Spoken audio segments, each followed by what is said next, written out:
자, 오늘의 강세 섹터 살펴보도록 하겠습니다. 자, 지수도 코스피 지수가 1.26%가 올랐고요. 코스닥의 경우도 오전 시장이 좀 버벅대고 있던 제약 바이오주들이 이제 아직 다 뒤집어서 바꾸진 못했습니다만 낙폭 굉장히 줄이고 플러스로 상당 종목들이 플러스로 전환이 돼서 올라 들어오죠.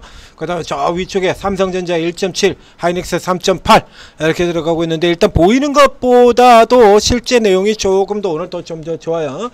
이제 종목들 변동성 뭐 어마어마하게 확대되는 건 계속해서 짚어드렸던 내용들이고요. 자, 이제 흐름 보다 일단 이 섹터 화면에서 보이는 것으로는 이렇게 뭐 오전 시장에 스타트에서부터 반도체들이 쭉 장악을 했었고, 이런 흐름에서 뭐 이렇게 크게 변한 것 같지는 않은데, 이 아래쪽 내용을 보면 조금 더 좋은 내용들이 들어가게 됩니다. 일단 가장 큰 핵심은 금리 인하 기대죠. 금리 인하 기대는 시장의 통으로 내려지는 축복입니다. 사실상 그러니까 거의 모든 섹터들이 다 금리 인하 기대 수혜를 받고, 그래서 금리 인하 기대가 작동이 되게 된다라고 하면 코인 시장도 오르고 주식 시장도 오르고 다 올라 들어가게 되어 있는 건데, 자, 이 중에서 이제 가장 큰 수혜를 받는 쪽에 본다 그러면 뭐냐 그러면 제1 넘버 1은 바이오죠. 바이오. 뭐 2023년도에 바이오가 죽을 썼던 케이스, 금리 인상 때문이죠. 바이오는 잘 아시다시피 바이오 종목의 대부분, 그 중에서 핵심을 차지하고 있는 신약 기업들 같은 경우에는 아직까지 돈을 벌지를 않는 데 비해서 돈은 계속해서 갖다 박아 넣어야 돼요. 꼬라박아서. 그래서 전부 매출은 얼마 나오고 적자는 어마어마하게 나오는 이런 상태가 되지 않습니까? 근데 이게 이제 돈줄이 쪼여 들어가서 이른바 돈맥 경화가 오게 된다라고 하면, 그러면 임상실험 전개 같은 경우도 당연히 타격을 받을 수밖에 없는 거고요. 임상실험에서 포기한다든가. 그래서 저 앞쪽에 보면 이 뒤쪽에서 살아나온 기업의 가장 대표적인 케이스인 큐리언트 같은 종목에 보게 되면 그 파이프라인의 반을 그냥 포기를 해버렸죠. 진행하던 거 돈이 없어서, 돈이 없어가지고 그렇게 열심히 하고 있던 그 신약 개발하고 있던 그거를 파이프라인의 절반을 뚝 잘라가지고 그냥 접어버렸어요. 또 어떻게 돈이 없는데. 그러고 난 다음에 그 뒤에 이제 돈 좀 있는 동구바이오텍 같은 이제 돈줄에 이게 나서면서 그때부터 시작해가지고 다시 신약 개발 열심히 하고, 그래서 지금 주가가 저렇게 쭉 살아 들어온 것들이거든요. 그 다음에 중간에 망가지긴 했습니다만 브릿지 바이오텍 같은 경우도 그래서 돈줄이 다시 살아 들어오면서 주가가 크게 급등하는 모습이고, 이게 바이오가 가장 대표적인 케이스가 되고요. 전통적으로 가장 제1순위로 제일 먼저 꼽는 게 바이오, 그리고 난 다음에 그 다음은 IT죠. IT. 자, IT라고 얘기를 드렸습니다. 반도체만이 아니라 다 들어가는 거예요. IT. 다 들어가는데 그 IT 업종에서 가장 대표적인 쪽으로 수혜를 받는 것이 반도체 부분이기 때문에, 그래서 이제 반도체를 이제 머리로 잡고 있는데, 오늘 같은 경우에서 본다 그러면 이제 반도체만 들어가는 건 아니죠. 그러니까 대표적으로 이게 PCB 같은 경우가 대표적인 케이스가 되는데요. 이 PCB의 경우에는 FPCB라고 되어 있죠. 플렉서블 PCB. 이 같은 경우는 주로 이제 이게 어디서부터 진행된 거냐면 저 밑에 있는 인터플렉스 같은 이런 기업들이고요. TLB나 뭐 이런 것들인데, 이거 휴대폰용이에요. 휴대폰 기업들입니다. 저 오늘 상한가 들어온 DAP 같은 경우도 휴대폰용 기업이고요. 예전에 한때 초창기에는 겁나게 잘 나갔었는데 공장이 싸그리 닫혀가지고 전소돼버린 바람에 그야말로 완전 개잡주 수준으로 밀려 들어갔던 종목이죠. DAP 같은 경우 이게 휴대폰 기업이거든요. 지금도 적자고요. 그래서 어저께까지 신저가를 기록했던 종목입니다. 그리고 이제 세력, 싼 맛의 세력들 들어오면서 쭉 잡아 들어갔죠. 여기 같은 경우 보면 여기 나오잖아요. 스마트폰, 태블릿 PC, 요렇게, 이래 가지고 조금 이제 이 케이스가 다른 이런 쪽들까지 지금 다 같이 전체적으로 모멘텀 받고 올라 들어가는 흐름이 되는 거고요. 그 다음에 세 번째로 수혜를 받는 업종으로 꼽히는 게 증권과 건설인데, 이번 케이스 같은 경우 건설은 조금 얘기가 달라지게 됩니다. 증권은 어저께도 21개 종목, 전 종목 다 상승, 100% 상승, 하락 종목이 한 개도 없음이었었죠. 오늘도 역시 마찬가지 21개 종목 하나도 없음. 그러니까 개별 종목으로는 이게 미래에셋증권 같은 종목들 이거 더 갈 수 있습니다 라고 해서 쭉 당겨서 전고점까지 당길 것으로 봅니다 라고 분석 나갔고, 그리고 증권주 섹터 전체로도 현재 리더님이 이거 섹터 전체로도 분석을 해드렸습니다. 증권주 같은 경우가 가장 대표적인 또 금리 인하 수혜주기도 하고요. 여기 또 하나 건설이 있는데요. 건설 같은 경우에는 작년도에도 이미 한번 작동을 한 바가 있습니다. 제가 여러 번 욕을 하면서 나왔던 거죠. 삼성 ENA가 삼성 E&A가 작년 하반기에 주가가 이렇게 개박살나면서 깨질 때 삼성 E&A, 현대건설도 마찬가지죠. 딱 찍어가지고 현대건설과 삼성 E&A 두 종목을 찍어가지고 쭉 이렇게 개박살났는데 왜 내려가냐 그러면 국내 주택 경기 부진 이런 이슈를 가지고 깨뜨렸는데, 근데 동일한 시간대에 GS건설과 현대산업 경우는 같은 시기에 뭐라고 얘기를 했냐 그러면 이거 직접 가서 보셔도 됩니다. 현대건설과 삼성 E&A 국내 주택 경기 부진 그리고 패대기를 쳐서 신저가를 만들어버린 반면에 이 GS건설과 현산 같은 경우는 주가를 이렇게 끌어당겨 올려버렸어요. 이렇게 쭉. 이거 왜 끌어올렸냐면 금리 인하 기대. 금리를 인하하게 될 거고, 금리를 인하하게 된다라고 하면 작년에 금리 인하 기대 계속해서 몰아치고 있었지 않습니까? 그러면 이제 부동산 경기가 다시 살아나게 될 거고, 그러면 GS건설과 현대산업 같은 경우에 좋은 흐름을 보일 것이다. 그래서 지들이 좋아하는, 전통적으로 지들이 굉장히 좋아하는 이런 종목들 같은 경우는 금리 인하 기대로 잡아당겨버리고, 삼성 엔지니어하고 지금 주택경기 건설 부진 그러고서 둘다 패버리고 이런 엇갈리는 흐름들을 보였었죠. 지금 같은 경우에도 예를 들자 그러면 이게 뭐가 문제가 되냐면, 우선요 건설이 왕년에 옛날에 80년대 시장이 이끌 때 같은 경우는 건설주들이 숫자도 어마어마하게 많았고요. 건설주들이 대부분이 시가총액 상위를 차지하고 있는 이런 흐름들을 보였었는데, 지금 같은 경우는 그나마 몇 종목 되지도 않는 대형 건설사들 중에서 현대건설 원전으로 가버렸죠. 대우건설도 최근에 주택보다 원전 쪽에 모멘텀 가지고 움직이고 있고, 삼성물산 원전 아니면 지주사 홀딩스, 그렇죠? 이쪽 가서 움직이고 있고, 그래서 결국에 이제 그 건설 부분 주택, 특히 주택이 분야가 금리하고 관계되는 건 토목이 아니고 주택입니다. 토목은 금리하고 그렇게 크게 영향을 받지만 그렇게 크게가 안 돼요. 그러니까 금리가 내려가게 된다 그러면 이제 실물 자산에 대한 가치가 올라 들어가야 되고, 부동산을 매수하겠다, 아파트 사겠다, 아파트 나도 가질 거야, 아파트 영혼을 끌어서라도 이렇게 나오지 않습니까? 그래서 이렇게 아파트 주택 경기를 주택을 다루는 이런 건설업체들이 올라 들어가고 오는 건데, 현재 주택 가지고 움직일 만한 종목이 GS건설하고 현산 두 개밖에 없어요. 나머지들이 다 다른 쪽으로 가버렸어요. 거기에다가 결정적으로 주택 공급 확대 뉴스가 나와버렸죠. 주택 공급 확대, 이게 물타기 뉴스가 되어버린 겁니다. 그래서 건설의 경우는 이번 사이클에서는 금리 인하 수혜를 제대로 받기 힘들다. 그래서 그 몫을 그대로 가져간 게 가장 대표적인 거, 은행은 아닙니다. 증권이에요. 증권. 앞에 분석 내용 참고하시고요. 그러니까 증권주, 그래서 올라 들어간 거에서 어제 오늘 연속으로 이렇게 연달아 21개 종목 전 종목이 상승으로 이렇게 불켜진다는 이유가 있다라는 얘기죠. 그래서 이런 통 모멘텀이 발생하게 되는 거라면 당연히 이렇게 증권주의 이런 종목들 같은 경우는 당연히 이렇게 치고 들어오시는 거예요. 당연한 흐름이 될 테고요. 그렇죠? 오늘 미래에셋증권 이거 더 올라갈 겁니다 라고 해야 되는데, 기관이 오늘 126만 주나 사질러 버렸습니다. 그래서 어저께 72만 주, 오늘 126에서 이틀 동안 200만 주를 사질러 버렸네요. 그죠? 모멘텀에 목숨 거는 기관, 이렇게 들었지 않습니까? 우리 기관들 모멘텀에 목숨 건다. 당연히 모멘텀 발생했는데 목숨 걸어야지. 뻔하죠? 안 봐도 비디오. 그리고 반도체 같은 경우에는 앞쪽에서부터 쭉 얘기를 다 드렸어요. 그러니까 여기 같은 경우 이런 거 다 끼어드는 것 같은 경우는 이게 심텍 같은 종목이 이 PCB에도 들어가 있고요, 온디바이스 AI에도 들어가 있고, 이게 저 보면 이게 지금 다 겹쳐요. 이 종목들이. 애플 PCB 여기 들어가 있던 종목, 심텍 있죠. 대덕전자 있고요. 이런 종목들이 온디바이스 여기 들어가 보면 심텍 있고요, 대덕전자 있고요. 이게 겹치잖아요, 종목들이. 자, 이렇게 겹치는 상황이 되다 보니까 반도체 올라 들어가면서 같이 심텍은 PCB 종목이면서, 그러면서 또 이거 DDR램 대표 종목이지 않습니까?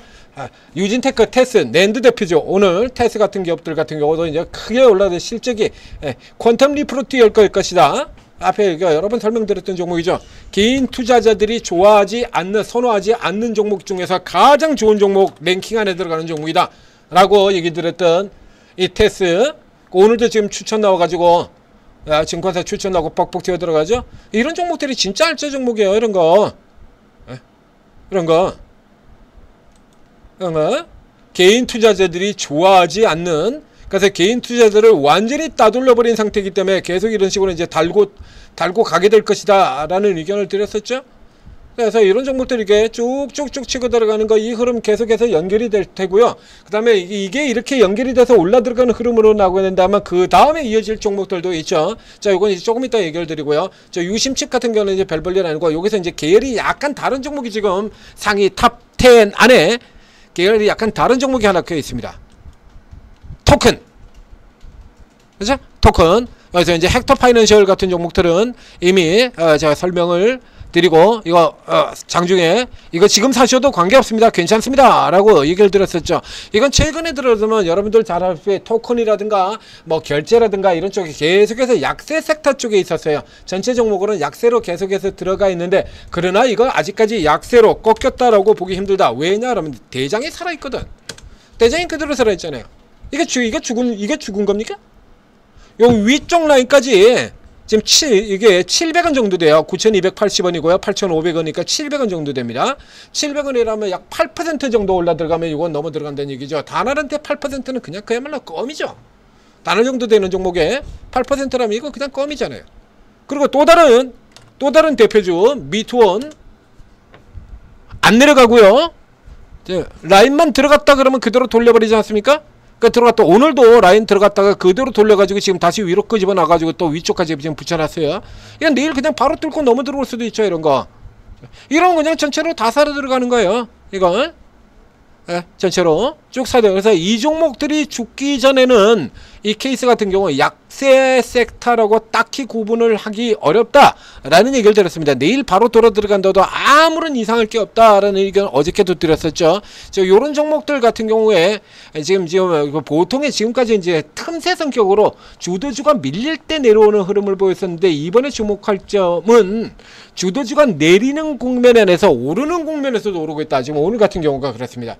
이게 지금 반도체로 도배가 되어 있는데, 반도체는 앞서 다 설명드린 거니까 빼고요. 아래쪽으로 조금 내려가서 보면 이 케이스가 조금 다른데, 예를 들자 그러면 지금 로봇 같은 경우에도, 자 보면 HFA 쭉 들어간 거 빼고요. 그 다음에 철강 중소형 같은 경우 어저께 건설에서 설명을 드렸던 부분들이죠. 철강 중소형 어제 건설에서도 얘기 드렸잖아요. 그래서 이게 현재 어제 정부에서 발표했던, 그러니까 건설 중소형 건설사로 들어가는 게 아니라 이쪽으로 들어가라라고 방향을 잡아드렸지 않습니까? 금강공업 같은 종목도 확 치고 나왔다 주가 눌려 들어오긴 했습니다만, 이거 조선이 있는데 조선은 반영하지도 않은 종목입니다 라고 설명드렸고요. 여기 이런 거 같은 경우, 그래서 이게 LH 쪽에서 공공주택으로 아파트를 짓건 민간으로 아파트를 짓건 누가 아파트를 지었든 간에 철강 안 들어가고 아파트 지을 수 있습니까? 본강 현강 없이 아파트 져요? 지푸라기 가지고? 종이로?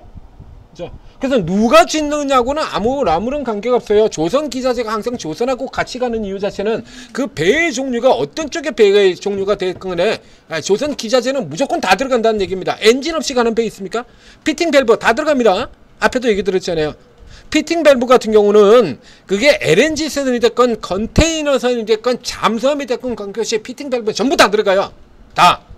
그렇기 때문에 이제 조선 업종이 살아서 들어가기만 한다라고 하면 전부 다 기자재 같이 갈 수밖에 없는 이런 구조가 되는 거죠. 이게 철강 중소형 같은 경우, 철강 같은 경우도 일단 마찬가지가 되는 거야. 그래서 대규모로 저렇게 공급이 확대되는 쪽에 들어간다라고 하면, 건설의 경우는요 공급이 저렇게 확대가 된다라고 하면 앞에 보는 것처럼, 앞에 잠깐 우리 건설사들 봤지 않습니까? 주가가 반대로 내려버리고 있죠. 대형 건설사들 현생 같은 경우 오히려 내려버리고 있지 않습니까? 자, 그러면 오히려 이렇게 공공 중심으로 가지고 아파트가 대량 확대가 된다라고 하는 민간 같은 경우, 민간 중에서 대형 건설 같은 경우 오히려 위축되는 흐름이 나올 수 있거든요. 그러나 그거 관계없이 어쨌든 간에 135만 홀이라는 주택을 짓는다라고 하면 철강 수요는 그만큼 자체가 늘어난다라는 얘기입니다.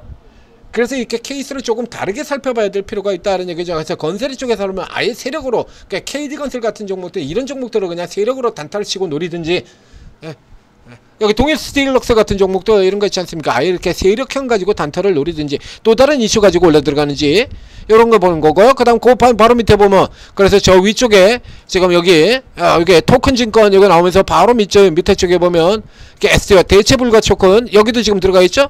미투원 체크 들었던 거, 그 다음에 핑거 이런 종목들도 지금 고개 빡 들고 올라 들어왔고요. 그 다음에 저 위쪽에는 헥터 파이낸셜이 있을 겁니다. 헥터파이널 핑거는 여기도 들어있고요. 그래서 이런 종목들 자체가 고개 들고 있고, 그리고 또 로봇도 있죠. 이번에는 다르게 이제 로봇도 여기 이렇게 들어와 있습니다. 로봇. 그 밑에는 또 지주사도 있고요. 지주사도 원익홀딩스 같은 종목 뭐 이런 종목도 있지만 그 외에 나머지 지주사들도 주르륵 다 올랐거든요. SK 스퀘어, 코오롱, S&T 홀딩스 이런 종목들.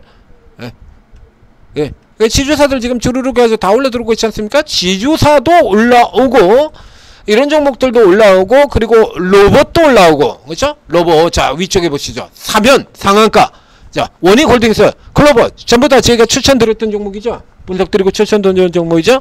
사면 원익홀딩스 21% 클로버 17% 로봇도 물류 쪽으로 중심으로 해서 로봇주들도 올라 들어오고요. 지금 전체로 지금 거의 사실상 통으로 지금 다 올라가는 형태가 되어버렸어요. 그 앞에 내려가 보면 그래서 은행 자 스테이블 코인 같은 경우도 당연히 여기에 끼어들어 있고요. 미투원 헥터 파이낸셜 있죠.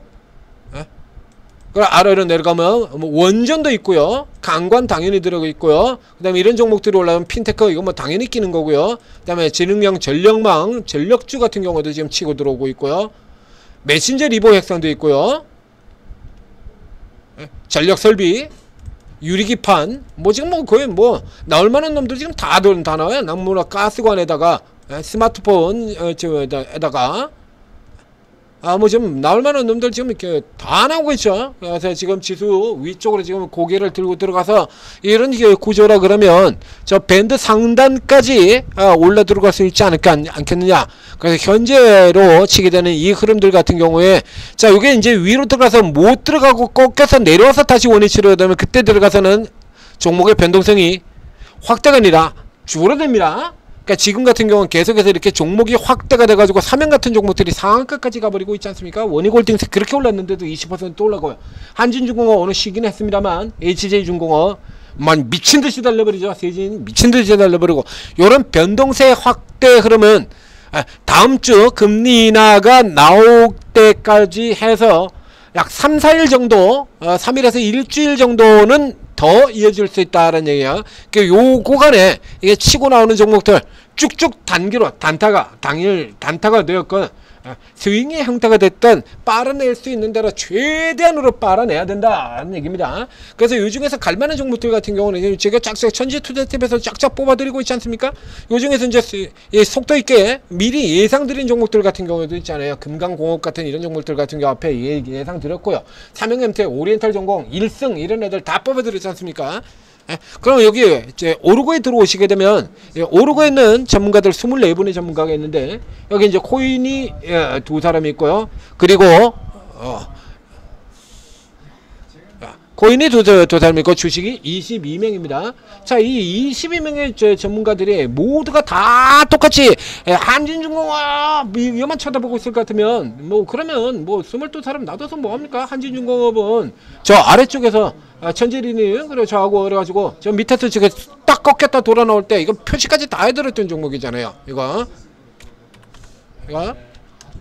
돌아 나오는 위치까지 이렇게 표시 미리 다 해드렸던 종목 아닙니까? 제가 이렇게 표시해놨잖아요. 제가 표시 제가 다 해놓은 거 아닙니까? 이건 뭐 이거 뻔한 건데 이거를 그래서 집중적으로 치고 들어가지고 쭉 만들어 놓은 거 이건 뭐 지금 뭐 24명이랑 뭔 필요가 있겠냐고. 근데 24명이나 있는 거는 이 24분의 분들이 이게 다 다르다는 얘기예요. 조선 기자재나 조선주 같은 경우만 하더라도 우리 조금씩 다른 방향으로 가지고 접근하는 거 보셨지 않습니까? 천재리님 모셔하고 바이오 쪽 같은 경우도 조금씩 다른 방향으로 종목들 각기 나눠서 들어가고 여기 있는 분들도 다 마찬가지라는 얘기예요. 그래서 아까도 장중에도 이렇게 보여드렸습니다만 다 다른 종목 가지고 들어가죠. 코리아 서키트를 노리고 들어가는 사람들도 있고 심텍 잡으러 들어간 사람들도 있고 사면 잡으러 간 사람도 있고 오리엔탈 잡으러 들어간 사람들도 있고 다 틀린다는 얘기입니다.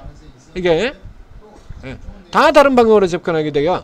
그러니까 이분들이 전공 특기 분야도 다 들리고 접근법도 다 다릅니다. 재료주 매매하는 분도 있고 테마주 매매하는 분도 있고 다 달라요. 그렇다면 여러분들은 오르고 다운로드 받아가지고 설치하고 난 다음에 그 다음에 쭉 다 들어가시는 게 장땡이에요. 일단 쭉 다 들어가신 다음에 그 다음에 이게 하나씩 하는 수는 이분의 특기가 어떤 특기를 가지고 있고 그리고 주로 매매하는 게 어떤 방식이냐를 살펴보세요. 그래서 여러분들이 단기 매매를 한다 그러면 적어도 최소한 4사람은 메인에 앞대가리 이렇게 박아 놓으셔야 돼요. 재료 매매하시는 분. 그죠? 그래서 여기 이런 분 같은 경우는 반드시 넣으셔야 됩니다. 이거 재료주 헌터방. 여기 뉴스 같은 경우에 이거 아주 시간에 칼같이 잡아내십니다. 이게 뉴스 같은 경우 아주 빵 하고 튀어나가는 종목들 같은 경우에 있으면 그게 뭐 때문에 올라간다는 뉴스를 거의 실시간으로 뽑아가지고 올려주시는 분이에요. 재료주 나오는 거 이런 거를 다루니까요. 그러니까 이런 분들 같은 경우는 반드시 넣으셔야 된다는 얘기죠. 굉장히 빠르게 찾는 분이거든요. 또 이게 수익 매매 기가 막히게 잘하시는 분이고요. 여기 이제 급소 매매 하시는 분이고, 이게 주도주, 그 다음에 여기, 이거 테마주, 그리고 아래쪽에 내려가 보면 또 세력주, 세력주, 그렇죠? 그 다음에 코끼리 아저씨 같은 경우는 이제 대형 우량주들 가지고 있고요. 저도 이제 그런 방향으로 거래를 하고. 이렇게 이제 특기가 다 달라요. 접근법도 다 다르고. 그렇기 때문에 여러분들은 각 전문가별로 어떤 접근법을 다루냐 해서, 방금 얘기 드린 것처럼 4개 분야 정도는 위쪽에다 이렇게 딱 갖다 박아 놓고요. 그 다음에 이제 조금 이제 특기가 다른 사람이거나, 혹은 나하고 호흡이 굉장히 잘 맞는 사람이거나, 이런 식으로 해서 차례대로 이렇게 쭉 이렇게 밑에 깔아 두시고 이렇게 살펴보시면, 이렇게 살펴보시게 된다면 시장이 어떤 형태로 가면 지금처럼 오늘 같은 날이라 그러면 여기서도 하나 먹고 저기서도 하나 먹고 그렇죠. 조선기자재에서도 하나 먹고 반도체에서도 하나 먹고 로봇에서도 하나 먹고 꽉 먹고 알 먹고 다 먹는 흐름들이 나올 수 있다는 얘기가 되는 겁니다. 이렇게 해서 이것부터 먼저 하셔야 돼요. 그래서 한 사람 이상은 들어가면 안 됩니다. 그래서 한 사람 이상 있으면 일주일 내에 다 내보내게 됩니다. 뭐 이런 거 아니지 않습니까? 근데 계속 눌러 앉아 있어도 돼요. 평생 무료라고 되어 있지 않습니까? 그냥 계속 눌러 앉아 있어도 돼. 그럼 구태여 이제 너무 많으니까 헷갈린다라는 거 이런 건데요. 이걸 정렬을 필요한 대로 정렬을 조금 하셔야 돼요. 그래서 이거 하시려 그러면 접근법만 아는 데는 한 3일 정도면 충분합니다. 3일 정도면. 3일 정도 이렇게 살펴보시면, 근데 지금 3일 동안에 24사람은 전체를 다 살펴볼 수가 없으니까 반 정도 이렇게 해서 한 3일 살펴보고, 그 다음에 나머지 반 정도는 또 3일 정도 추가를 해서 또 이렇게 살펴보고 이런 식으로 하면 되죠. 아니면 일주일 이렇게 가셔도 되고요. 그러면 이제 구분이 다 된다 그러면 이제 그 사이에 그 기간 동안에만 한 2주 정도면 추천제 매매 하나도 안 하실 겁니까? 추천주들이 계속 나오죠. 그럼 이제 추천주 매매하다 보면 나한테 이 수익을 계속 주는 사람들이 있잖아요. 그럼 이제 그런 사람 해가지고 이렇게 세팅을 이렇게 딱 맞춰놓게 되면 그 다음서부터는 그냥 논하는 거야 그냥. 지금 같은 때 당기셔야 된다니까요. 계속해서 얘기도 했잖아요. 그래서 세력주라도 그냥 들어가라라고 얘기들 하지 않습니까? 세력주 같은 경우 그렇게 적극적으로 추천을 드리지 않는 저 같은 경우도 지금 들어가라고 얘기해요. 왜? 지금은 세력주 먹는 때거든. 이렇게 종목 변동성 빵빵 커질 때 그냥 따라 들어가서도 그냥 가볍게 10% 2% 먹을 수 있는 때니까 그래서 들어가서 먼저 드시라고 얘기 드렸잖아요. 이게 이런 때 이거 쭉쭉 빨아 드셔야 되는 거예요. 이런 때 아니면 언제 드시려고. 시장 왕창 깨지고 있을 때, 시장 깨고 있을 때는 대부분 다 밀려요. 자, 오르고 적극적으로 활용하셔서 성공 투자하시기 바랍니다.